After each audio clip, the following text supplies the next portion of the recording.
Hello there! So picture an average Osu player without any experience in mapping. What reason could they have to open the editor, learn to map, and push through the arduous ranking process? There's a lot of possibilities, like gaining fame, or showcasing new ideas, or influencing the mapping meta, but those take a while to manifest. An average Osu player isn't concerned with pedantic reasons like those at first. Based on my own observations and personal experiences, one of the main motivations for someone to start mapping is to share their musical interests with the large player base of the game. If you've ever looked through a mapper's list of submissions, you already know what I mean. For example, Mazarin likes various genres of metal music, and so his maps feature metal songs. Secret Pipe likes drum and bass music, so his maps feature drum and bass songs. Then there's some mappers who have even clearer goals for spreading their music. Golden Wolf likes Dematori, an artist, so his ranked maps are only Dematori songs. Satellite likes Senya, and he really likes Senya. Regardless of their levels of dedication, each of these mappers have similar reasons to map, giving their favorite songs exposure.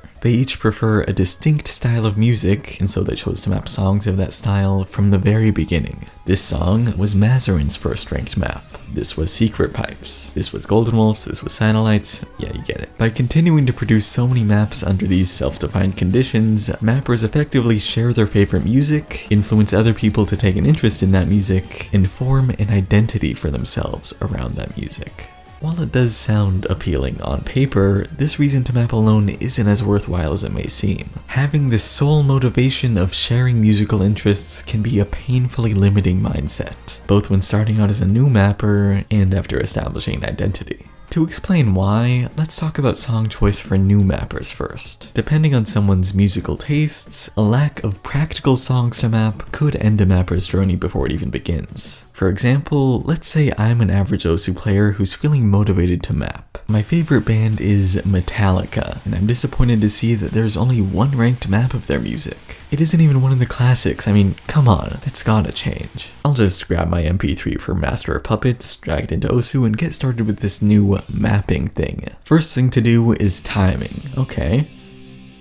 No, it's not okay. Essentially every song more than around 20 years old is an impractical choice for new mappers due to timing issues. The reason why Metallica is so untouched on Osu is because timing any Metallica song is worse than torture. They're not electronically mastered to align with a perfect metronome as Osu requires. A new mapper would not be able to handle organizing all these timing changes, and much less be able to map it. So song choice for new mappers is limited to more modern music without timing fluctuations. Fine then, okay. Let's say my favorite genre of music aligns with a lot of what I've heard on Osu, like Kamelia's cool wub wub dreamless wanderer type stuff. People say this kind of music makes for some of the most interesting gameplay because the song has so much diversity to build off of. Variety is inherently interesting and that's what this song supports. Unlike Metallica, it's definitely mappable, but probably not for someone new to mapping.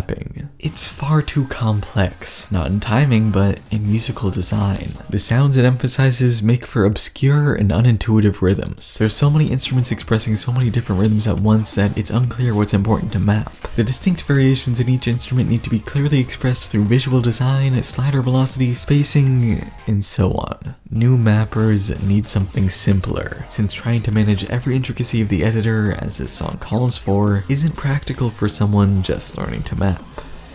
Simple music then, okay, I'll live with that. What if my favorite genre was something like this?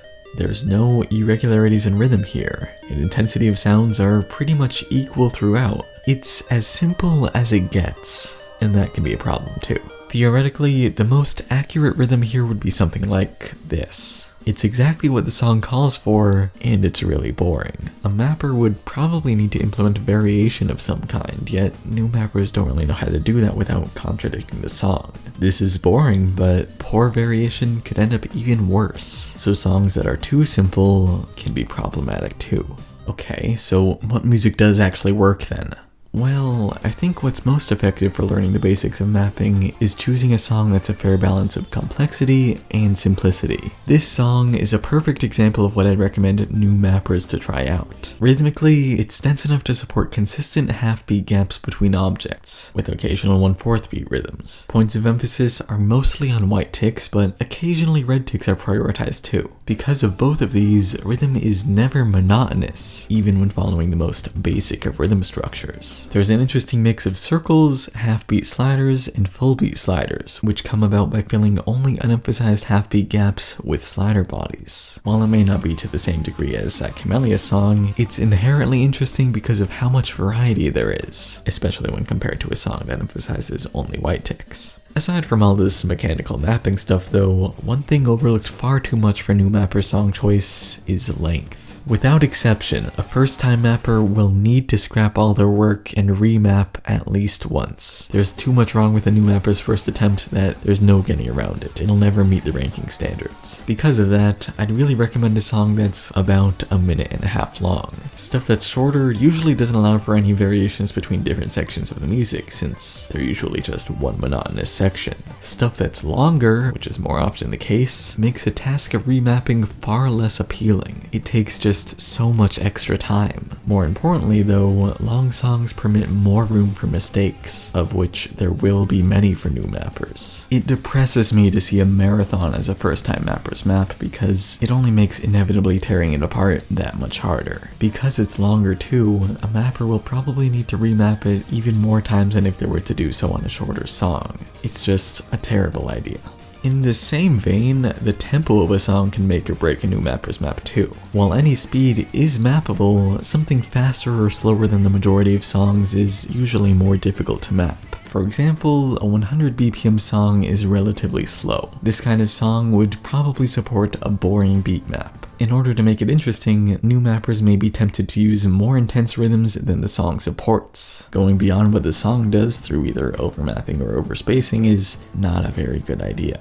A 250 BPM song is relatively fast. It would have enough recognizable sounds to support an interesting map, but doing so in a playable and well-organized way wouldn't be practical for new mappers. There's so many things that can go wrong without having a solid grasp on movement and visuals, which wouldn't be nearly as problematic at slower speeds. What I'd recommend is something right in the middle, around 175 BPM. As you probably noticed, that aligns with most maps on Osu already. Songs of this tempo are easy to map because they allow for a solid balance of interesting rhythm and lenient playability. So new mapper song choice should be something like this. While it does look like I'm barring out a lot of music here, I'm only doing so to explain what's most beneficial for someone just getting started with mapping. There's barely any songs which perfectly fit this criteria, but trying to cover as many bases as possible would make mapping a ton easier. I personally recommend learning the basics of mapping in the most practical of songs, then focusing on sharing musical preferences with the world. This is exactly like anything else you try getting into, such as playing Osu itself. You may want to improve, but playing 6-star maps from the get-go won't really help with that. You'd be better off playing low difficulties and progressing from there. For the case of mapping, people seem to believe this type of progression isn't necessary. Maybe there's a misconception out there that playing Osu will automatically give you enough experience to make a good map. Or maybe nobody understands that some songs are easier to map than others. Both of these could easily lead to what I consider impractical song choice for new mappers. But in spite of how beneficial this song choice can be, it's still possible to skip this step entirely, as most established mappers have done. Whether or not every average Osu player can get over that initial hurdle of mapping their own overambitious songs is what I'm worried about. Most aspiring mappers quit before making any progress because their song choice isn't a realistic match for their mapping skill. That could easily be avoided by choosing songs like this. So yeah, as a new mapper, song choice is essentially limited by mapping knowledge. Anything overambitious, which can include simplicity, isn't a very good idea. That isn't the case for more experienced mappers though. They have the skill necessary to map songs of any length or any tempo with any rhythms or dynamics, but they limit themselves by their own motivations. For example, I'm someone who began mapping out of interest in spreading my own music to the ranked category, just like most other people. My taste in music is frankly embarrassing. I I like girly emo and punk rock bands. When I started Osu, there were essentially no ranked maps of my favorite bands. The ones that did exist were clearly outdated compared to other maps I could play. I was motivated to change that by mapping songs from my own favorite bands on my own. And it's been pretty successful. What used to be empty pages now have content, both from me and other people who gained interest in that music along the way because of my maps. It felt good to effectively spread my music to the large audience of players and to be recognized for it. It became my mapping identity. I'm the guy who maps that English rock music, you know, that guy. But at some point, sticking to mapping only one genre became a burden. Every song within a genre has similarities of some kind, and by mapping more and more songs from that genre, they become far too apparent. Every rhythm I came across in songs was something I'd mapped before. Mapping with the purpose of spreading my music was turning out to be less and less appealing. Variety is inherently interesting, and there was none to be found here. By continuing to restrict myself with this mindset, I didn't enjoy mapping nearly as much, and so I stopped restricting myself, that is. If you've seen my recent map submissions, especially those that are unranked, you've noticed that I've been mapping a lot of fairly ordinary songs, far less emo and punk rock stuff, far more meme and Japanese pop stuff. I realized that exposing music was no longer important to me because, over time, I'd found other aspects of the game that were even more worthwhile. People have clearly pointed this out as weird, but it's a lot more enjoyable for me to map without restricting myself to certain types of songs. Exposing your music to the world is a cool reason to start mapping, and everyone shares it. But unless a mapper finds other forms of motivation, it can't be appealing for too long. So yeah, I think song choice is important in all situations. If you're a new mapper, maybe leave exposing your favorite music for later. And if you're an experienced mapper who's bored of mapping the same types of songs, maybe leave that mindset behind. Anyway, thanks to these guys for supporting this video, and I'll see you next week.